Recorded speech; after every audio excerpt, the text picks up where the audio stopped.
Good evening, you're watching Estuary TV News. Coming up, we visit Scunthorpe to see how North Lincolnshire Council is encouraging the town market. We introduce a new regular feature for stargazers, and I'll be talking to John Gilbert and Matthew Grove about a new film designed to inform the fight against child exploitation.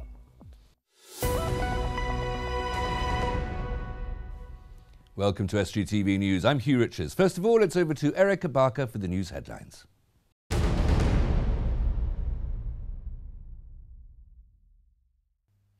Hello, the headlines today. The Mayor of Immingham says a temporary 30 miles per hour speed limit introduced on the B1210 Stallingborough Road is putting lives at risk. The limit is between the junction with Roxton Road, Immingham, on to the B1210 and the junction with Keelby Road. It has been put in place to include the area where the entrance to the new A18, A180 Link Road site is for safety. A lot of people are abiding by it because they obviously don't want to get prosecuted, but a lot of people are just overtaking. And I received an email last night. A lady was nearly involved in a head-on collision because somebody overtook 3 cars. And I think speed limits are there for road safety, but this one, it's turning what is a straight piece of road into a potential accident black spot. And it's very worrying that somebody is going to get killed there. North Lincolnshire Council is running training sessions helping people understand mental health issues and how to deal with them. Part of National Mental Health Awareness Week, the first course will get underway tomorrow. Francis Cunning, Director of Public Health for the Council, says it is often a subject that people avoid and explained some of the costs of leaving it too late for diagnosis. Mental health, people being off ill with mental health costs us a lot of money, and in North Lincolnshire, in the NHS alone, 12% of the budget, that's nearly 33 million, was actually spent on mental ill health and the effects of mental ill health, and that's what we know about. What we want to do is build a strong population so that economically and emotionally and physically people are going to be well. Residents in North East Lincolnshire will have to pay £30 to keep their gardening waste recycling bins from next month. The council is blaming government funding cuts for the introduction of the annual fee. And Hull and East Yorkshire Hospitals NHS Trust say nursing and midwifery numbers are to increase over the coming months as they drive to recruit more people in order to further improve patient care. Until next time, goodbye.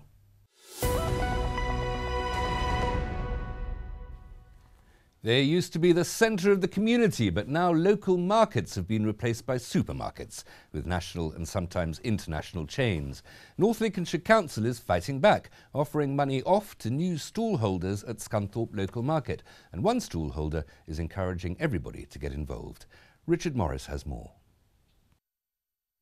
Love Your Local Market fortnight starts tomorrow, and in Scunthorpe it's already receiving good praise from stall holders. Paul Potter, who owns a card stall and Potter's auction house, is very supportive of the new investments to encourage new stall holders. We started on here 32 years ago with our card stall, and it was just a hobby at the time because we was working at the steelworks and was always under threat of redundancy and one thing or another. So we took it on as a hobby and we really loved it, and we still do. We've been doing it all this time. We've got great customers, we know them all by name, we watch the children grow up, and yeah, it's great. It's a good thing. We still get loyal customers come to the market. They know the value when they see it, they know a bargain. It's mostly the older generation because the younger generation haven't really twigged onto the market yet, but I think when they do, they'll realise what a good place it can be. While Paul is keen on the new venture, he thinks it has been a long time coming. Well, for a long time I think it's fair to say the council have maybe neglected the market. It's not just here but in all towns because they're old fixtures and fittings. But I think at Scunthorpe now they've twigged on to what they've got here and they're really trying to help and make a difference. So yeah, we've got a good team here and they're really trying hard. And moving from selling cards to an auction house are two quite different businesses. They are. Well, I've always been interested in collectibles and vintage things from an early age. I used to go to local auctions and they've dwindled one by one because of eBay and online auctions and one thing and another. And the last one closed in Scunthorpe last August, unfortunately. So I thought there's a gap in the market, we'll give it a try. You're watching Estuary TV News. A little later, we'll be asking another big question of some little kids, and Dan Kemp will bring you all the sports news.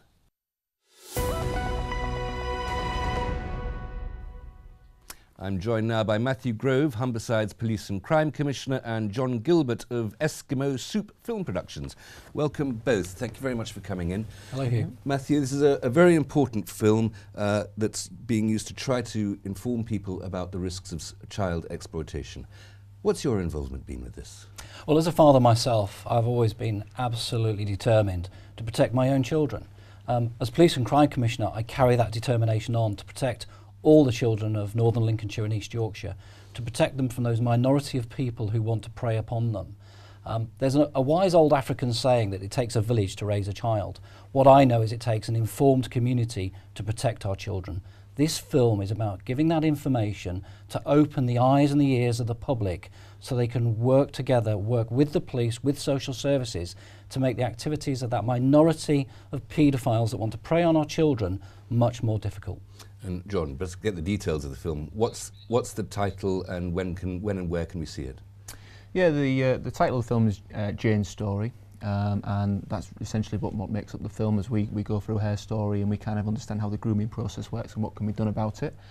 It's going to be televised on Estuary TV from Thursday evening, and then from Friday of this week we're going to be making it freely available online, and we've got some DVD versions for anybody that thinks that this can be used to educate responsible adults and young people about the dangers of sexual exploitation. It's an enormously sensitive subject, and that's quite difficult to talk about. A lot of us perhaps would be even reluctant to talk about it, but it's one that needs to be addressed. But in order to show it to children, it needs to be a very carefully made film. You suggested it's made about the grooming process more than the abuse itself, as it were. Yeah, that's right. I mean, clearly it's not a graphic film in its sense, but that doesn't mean it's not shocking and it's not hard-hitting.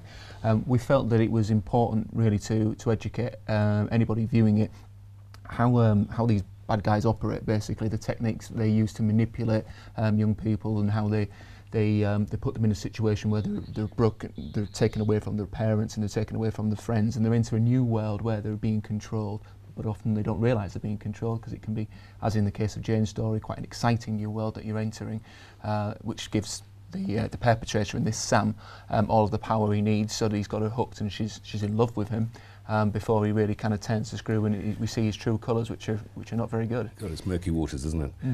Matthew, how big is the problem? There's a problem everywhere in this country. Anybody that says there isn't a problem is deluding themselves. It's not huge, we don't think, but the problem is it can become so. So we've got to do everything we can to prevent this from becoming a bigger problem than it already is. There are a lot of myths out there that are misleading people. They're misleading potential victims. They're misleading parents. We are giving the impression, we are teaching our young people to be scared of strangers. We teach them about stranger danger. Only about 10% of victims are assaulted by strangers. The overwhelming majority of crimes are committed by people that are members of their family, friends, associates. The people that youngsters need to be very careful of are those that befriend them, that win their trust and then go on to abuse that trust. Well, let's take a look at a little clip from the film right now. Child sexual exploitation is where a child is groomed and coerced for the purposes of sex. It is an issue here. I think it's really important that people open their minds to the fact that it can happen in any community. It's not just illegal, it's morally abhorrent. It outrages me as a father, it outrages me as a man, and it certainly outrages me as a police and crime commissioner.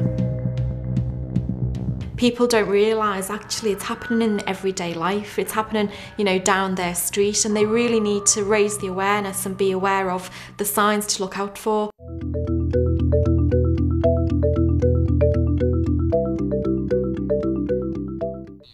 It's very strong stuff.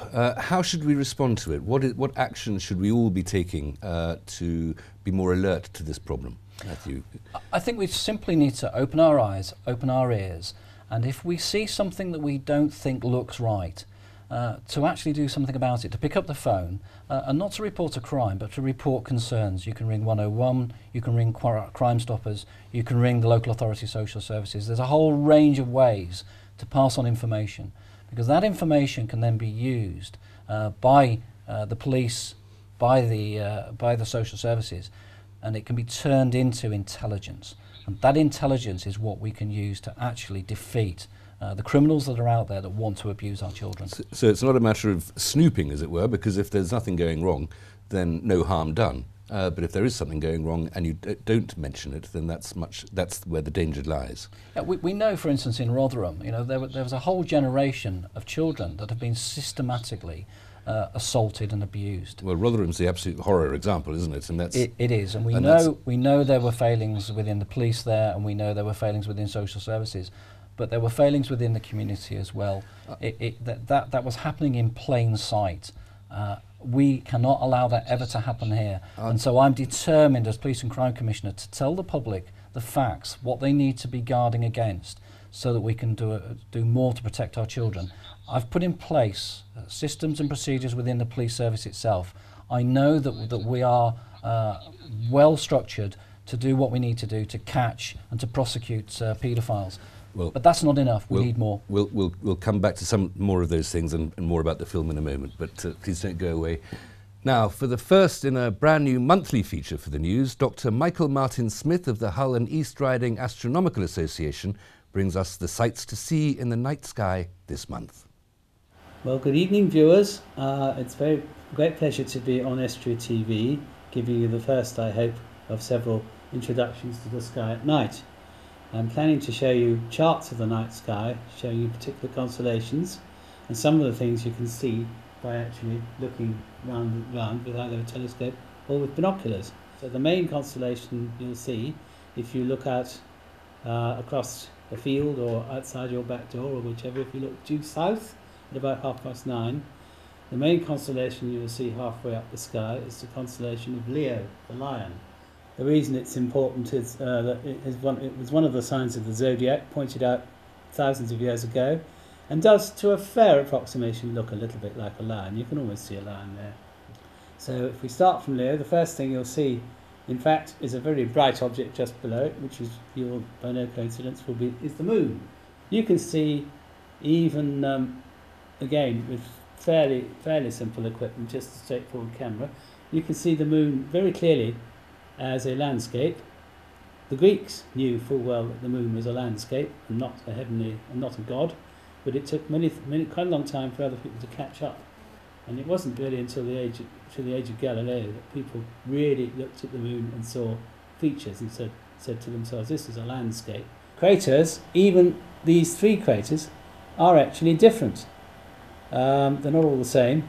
This one, for instance, has a little peak in the middle there, which is where you can imagine if you take a stone and drop it into a bowl of custard, you'll get a drop forming upwards.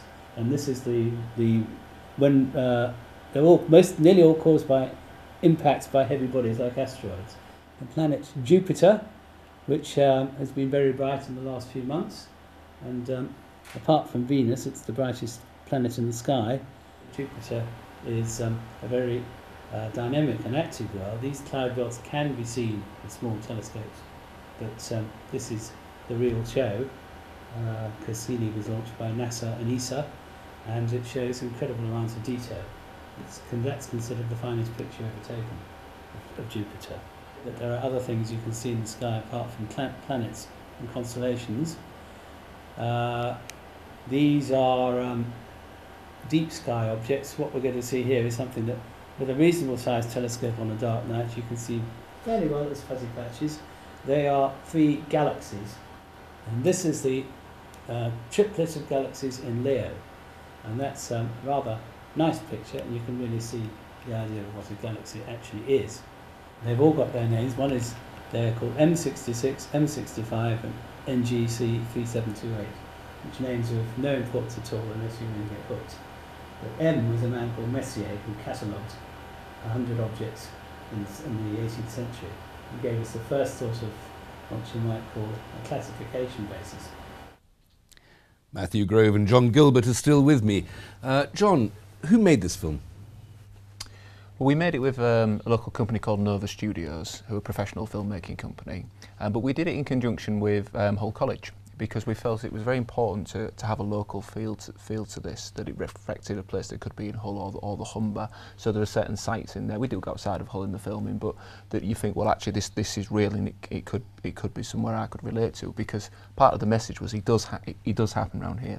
As we were saying earlier, you can't avoid that really as a conclusion at the moment, whereas Rotherham and all the cases that you might have heard about in the news seems a little bit further away and therefore not quite real to some people. There's a horrible temptation always to think this is just something that happens elsewhere, isn't it? Yeah, absolutely. And that's the justification for telling this in a local context with local accents and local people. I mean, a part of this that we focus on, not in our community, is part of a wider campaign, but we speak to young people directly, and here what we do is we help people see what the warning signs are, that they or more likely one of their friends is potentially being groomed with a view to sexual exploitation. So it's about being a good friend to each other, and perhaps going to the police might be a step too far for some people to begin with, but at least talk to somebody about it. There are local charities, or speak to a teacher or somebody that you really trust about your concerns, and then it will progress kind of appropriately from there.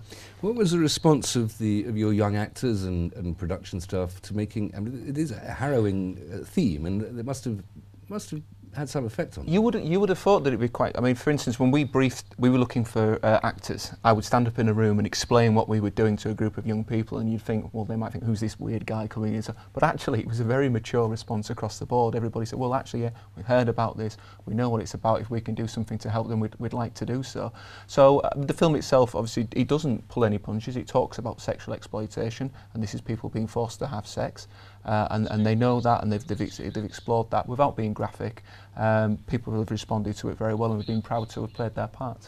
We'll just have another look at another quick clip of it. We're back in a second. Just another quick clip. Child sexual exploitation can and does affect both girls and boys, and certainly, you know, there's no stereotypical type of child it affects either. It could be a child from a very dysfunctional home, but equally it could be a child from a very loving home. I was okay at school, hung out with my mates and spent a lot of time at home arguing with my brother. You can't look at a young person and know that they're a victim of sexual exploitation. There's no kind of typical young person who asks support. The young people we work with come from a range of backgrounds, cultures, various ages, across the whole of Hull and East Riding. And the point being made there, Matthew, there's no particular group or community or demographic that is particularly vulnerable to this crime. No, absolutely. Victims can come from middle-class families, from working-class families. They can be high achievers academically. They don't just come from the care system. All our children are at risk. And again, perpetrators come from all sectors of society as well. We need to be on guard against the behaviour of individuals. Be suspicious of what they do, not who they are. Absolutely, and there's also, it's not just a question of watching potentially people who might be committing these crimes. There's also watching out for the signs of people who might be victims. What do you watch out for? What might suggest that somebody's getting into trouble? Well, there's a few kind of classic signs around behavioural change, but there's some physical things you can look out for, like unexpected gifts, just kind of being particularly secretive, perhaps getting a new mobile phone, not attending school. The challenge is these are things that teenagers do anyway. It might not mean it's sexual exploitation, but they are warning signs. The film's going out Thursday night, Estuary TV, and then people get in touch with you if they want to show it in schools or use it for training? We have a website, notinourcommunity.org, where you can get in touch with us through there and we'll take it from there. Gentlemen, thank you very much for telling us about that. Now we ask another big question. This time we visited St James's School in Grimsby.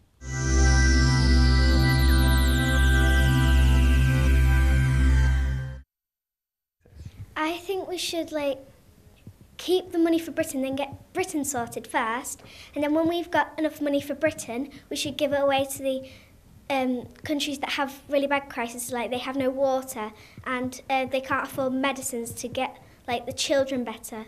Like we send shoeboxes to them, but really that's not enough for them because they can't just live off what we give them.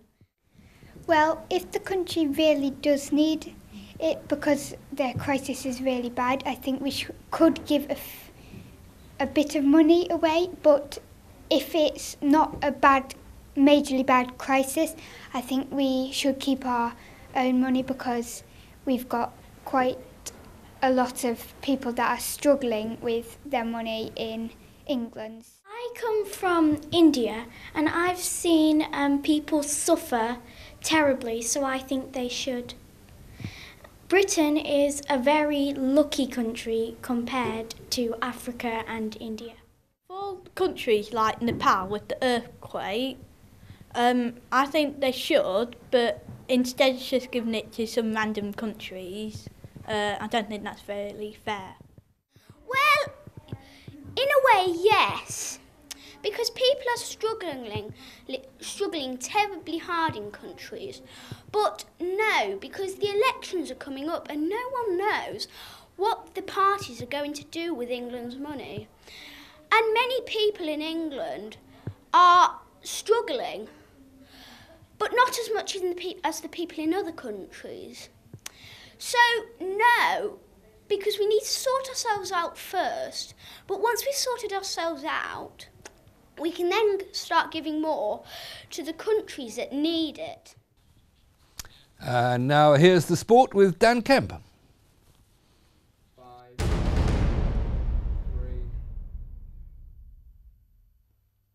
The owner of Hull FC has become executive director at Leeds United. Adam Pearson had taken a role on the board of Sheffield Wednesday last month, but has now joined up with the Elland Road Club to work with chairman Massimo Cellino. The move won't affect his position at the Black and Whites and sees him return to the club he left 15 years ago. Hull City Official Supporters Club have formally sent the results of their name change ballot to the FA. 704 members cast their vote, of which 459 opted to say no to Hull Tigers. 240 said they agreed with Assemini Habalam on their decision to reapply for the name change. 5 ballots were spoiled. Hull City striker Abel Hernandez looks set to play in this year's Copa America. He's been named in Uruguay's provisional squad for the tournament, which runs between the 11th of June and the 4th of July in Chile. Hernandez has netted 4 times this season in 23 games since becoming the Tigers' club record transfer last summer. North Ferriby United have announced that midfielder Jonathan Delarier has left the club. The 29-year-old has been at the Eon Visual Media Stadium since 2013 and joins a growing list of players leaving the Villagers. Hull Kingston Rovers duo Chris Smith and Joe Wardle have been selected as part of the England Academy squad to play France. Joining them are Hull FC's Harry Tyson-Wilson and Callum Lancaster. The game takes place on Saturday at the Stade Albert Domecq. Get in touch if you've got any sports stories you want to share with us. You can call 01472 31 553, email sport@estuary.tv or search for us on Facebook or Twitter. And that's all for the sport. That's all we have time for, I'm afraid. If you have a story for us, please go to our Facebook or Twitter pages. Details on the screen. Email news@estuary.tv or phone Grimsby 31 553. My thanks to Matthew and John. Until tomorrow, good evening. Estuary TV's weather, sponsored by Hornsby's, celebrating 100 years in buses.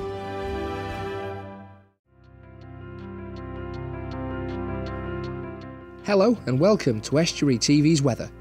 On Wednesday, most parts will be dry with some sunny spells, but chilly near coasts where onshore breezes will develop. Isolated showers may affect the Pennines through the afternoon, with maximum temperatures of 15 degrees. Thursday is starting chilly with showery rain possible for the afternoon.